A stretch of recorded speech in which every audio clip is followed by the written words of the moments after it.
সামনে চলে এলো। রেহানা বলল, তুমি আমাকে ডেকেছে?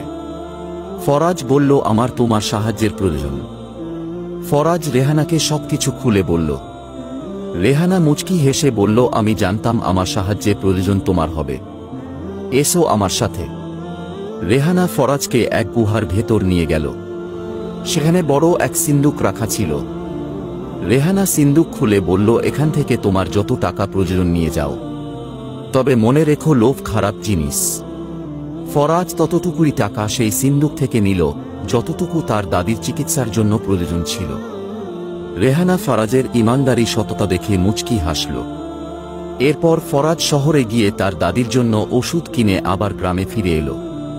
তার দাদির শরীর ধীরে ধীরে সুস্থ হতে লাগল। ধীরে ধীরে রেহানা ও ফরাজের দেখা সাক্ষাৎ বাড়তে লাগল। রেহানা ফরাজকে জিন্নাতদের দুনিয়া সম্পর্কে সবকিছু বলল। তারাও কিভাবে আল্লাহর বান্দা, তাদের ভেতরেও ভালোমন্দ জিন হয়। একদিন রেহানা ফরাজকে বলল, আমি তোমাকে এক রহস্য জানাতে চাই। আমার বাবা জিন রাজ্যে সর্দার, আর সে চায় আমি এক শক্তিশালী জিনকে বিয়ে করি।